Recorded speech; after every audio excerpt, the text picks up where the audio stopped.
দীর্ঘ 16টি বছর স্বৈরা শাসনে, নির্যাতনে, নিষ্পেষণে আমরা প্রকাশ্যে ভাই মাহফিল করতে বাধাগ্রস্ত হয়েছে। কথা ঠিক না বা ঠিক? আমাদেরকে কথা বলতে দেওয়া হয় নাই, আমাদের সব কিছু অধিকার কেড়ে নেওয়া হয়েছিল, জেল জরিমাতে শুরু করে ফাঁসি কাস্টে ঝুলে বিদায় করে দেওয়া হয়েছে। কথা ঠিক না বা ঠিক? আমার বন্ধুগণ, এমন এক অবস্থা সৃষ্টি হয়েছিল, তৈরি হয়েছিল। এই অবস্থা থেকে আল্লাহ রাব্বুল আমিন বাংলাদেশের ইসলাম প্রিয় মুসলমানদেরকে নাজাত দিয়েছেন, মুক্তির পথ দেখিয়েছেন। বলেন সুবহানাল্লাহ। এখন আর কথা বলার সুযোগ পেয়েছি মানুষদেরকে ইসলামের দিকে আহ্বান করার জন্য, কোরআন প্রতিষ্ঠার জন্য, কোরআনে আন্দোলন করার জন্য, মানুষদেরকে ইসলাম প্রতিষ্ঠা করার জন্য কথা বলার সুযোগ আল্লাহ রাব্বুল আমিন স্বয়ং তৈরি করে দিয়েছেন। বলেন সুবহানাল্লাহ। আমার বন্ধুগণ, এই জন্য আমাদেরকে সতর্ক হতে হবে, সচেতন হতে হবে, যাতে করে আমরা দীর্ঘ 53টি বছর, কত বছর? 53টি বছর দেশ স্বাধীন হওয়ার পর আমরা দেশ দরদি সরকার গঠন করতে পারি না। কথা ঠিক না বা ঠিক? জবাব দিবেন। দেশ দরদি সরকার গঠন করতে পারি নাই। যারাই ক্ষমতায় গিয়েছে তারা আখের গোছাইছে। কথা ঠিক না বা ঠিক? নিজেদের আখের গোছাইছে, তারা তাদের দোসররা, স্বৈরাচারী শাসকের দোসররা দেশের সব বিভাগ, বিচার বিভাগ, শাসন বিভাগ, আইন বিভাগ, পুলিশ বাহিনী, ব্যবসা বাণিজ্য, ব্যাংক সহ সব জায়গায় চাঁদাবাজি, লুটপাট করে কোটি কোটি টাকা বিদেশে পাচার করে দেশটাকে সিটাই পরিণত করেছে। কথা ঠিক না বা ঠিক? দেশের সব কিছু তছনছ করে দিয়েছে। কথা ঠিক না বা ঠিক? খুন, গুম, হত্যা, আয়নাঘর তৈরি করে, নির্যাতন করে, বিরোধী দলের কথা বলার সব দরজা বন্ধ করে দিয়েছে। কথা ঠিক না বা ঠিক? আমার বন্ধুগণ, বর্তমান অন্তর্বর্তীকালীন সরকার 23 জন, এর মধ্যে 20 জন হচ্ছে অরাজনৈতিক, বাকি 3 জন ছাত্র। তারা অস্থায়ীভাবে দেশ পরিচালনার ভার গ্রহণ করেছেন। দীর্ঘ 16 বছরের জঞ্জাল 16 মাসেও ঠিক করতে পারা কঠিন। কথা ঠিক না বা ঠিক? তাড়াহুড়া করার কোনো প্রয়োজন নাই। এই সরকার সাময়িক সরকার, কিছুদিনের জন্য। কথা ঠিক না? সাময়িক সরকার, তাদের রাজনৈতিক অভিজ্ঞতা তেমন নাই। কথা ঠিক না বা ঠিক? তাদের ভুল হওয়া স্বাভাবিক। যারা রাজনৈতিক দলে আছে তাদের ধৈর্য ধারণ করতে হবে, সরকারকে সময় দিতে হবে, সরকারের সহযোগিতা করতে হবে, যাতে করে দেশে একটা সুষ্ঠু নির্বাচনের পরিবেশ তৈরি করা যায়। কথা ঠিক না বা ঠিক? ঠিক না? আমার বন্ধুগণ, ভোটার লিস্টের সাথে এনআইডির উপর জোর দিতে হবে।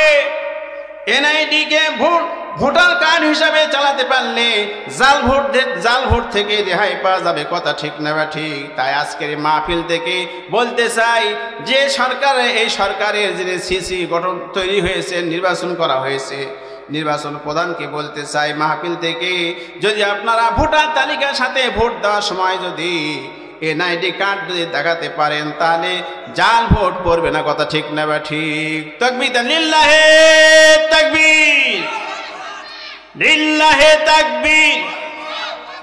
আল কোরআনের আলো,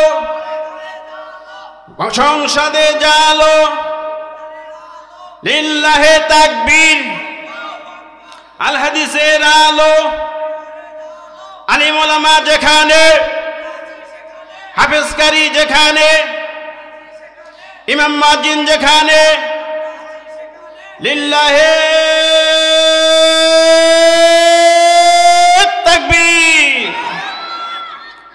হাজারো ব্যথা বেদনার পরে ফিরে আসনি তুমি আপন ঘরে, দিনের আলো ছড়িয়ে দিতে চলে গেলে মদিনায় মক্কা ছেড়ে।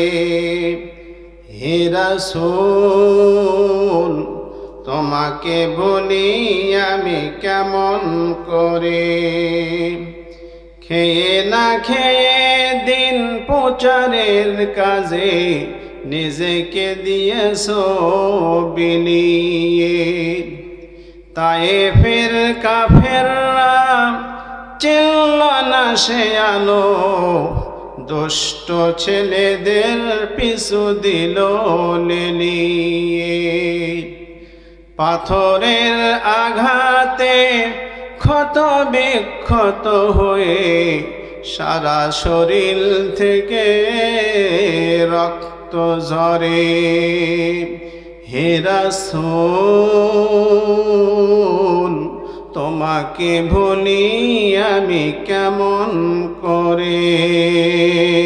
আল্লাহুম্মা সাল্লি আলা সাইয়্যিদিনা মাওলানা মুহাম্মদ ওয়া আলা আলি সাইয়্যিদিনা মাওলানা মুহাম্মদ সাল্লাল্লাহু আলাইহি সাল্লাম।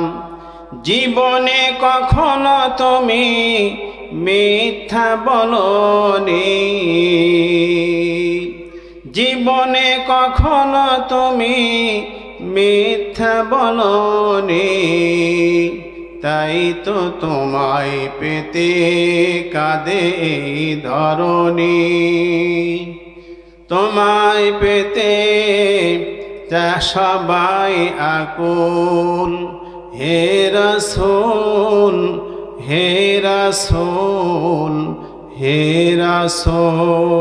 আজকে কোরআনের সাথে আমরা ভালো ব্যবহার করছি না, দুর্ব্যবহার করছি, যার কারণে আমাদের দৈনন্দিন জীবনে অশান্তি আর অশান্তি বিরাজ করছে। কথা ঠিক না বা ঠিক? সম্মানিত উপস্থিতি, কোরআন আমাদের guideline, the holy Quran guidance of মুত্তাকি। কোরআন হচ্ছে মুত্তাকিনদের গাইডলাইন, বলেন সুবহানাল্লাহ।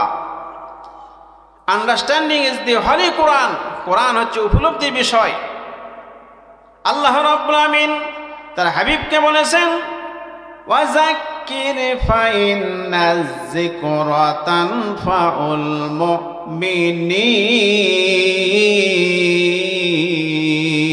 আল্লাহু আকবার, জোরে আল্লাহু আকবার। যত জন আল্লাহু আকবার বলবেন শীত চলে যাবে, আপনি ঠান্ডা থাকবেন না, গরম হয়ে যাবেন। বলেন সুবহানাল্লাহ। শয়তান দূরে সরে যাবে। যত তাকবীর দিবেন, আধুনিক চিকিৎসা বিজ্ঞানে বলছে হার্ট অ্যাটাক করে মারা যাবে না। বলেন সুবহানাল্লাহ। আল্লাহ রাব্বুল আমিন তার হাবিবকে বলেন, হে আমার রাসূল, মানুষদেরকে কোরআন দিয়ে উপদেশ দিতে থাকুন। কি দিয়ে? কোরআন দিয়ে।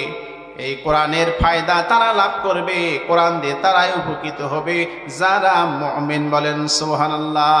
যারা ঈমানদার। আবু জাহেল মার্কা লোক যদি, তার মন মার্কা লোক যদি এখানে বসে, আল্লাহর নবী এসে স্বয়ং আলোচনা করলেও সে হেদায়েত পাবে না। কথা ঠিক না ব্যাঠি? এই মুহূর্তে দুনিয়ার সমস্ত চিন্তা, সমস্ত কিছু, যে সমস্ত ইসলাম বিরোধী দলের মধ্যে যারা জড়িত আছেন, মাথা থেকে এই মুহূর্তে আউট করে দিতে হবে। কোরআন শুনতে হবে আন্তরিকতার সাথে, ইখলাসের সাথে, মনোযোগ সহকারে এবং মনোযোগ সহকারে শুনতে হবে। বলেন সুবহানাল্লাহ। কোরআন হচ্ছে রহমতের চুম্বক। কিসের চুম্বক? বলেন বলেন। রহমতের চুম্বক। আল্লাহ রাব্বুল ওয়াইজা কুরিয়াল কুরআনু ফাসতামিউহু লাআল্লাকুম তুরহামুন। আল্লাহু আকবার।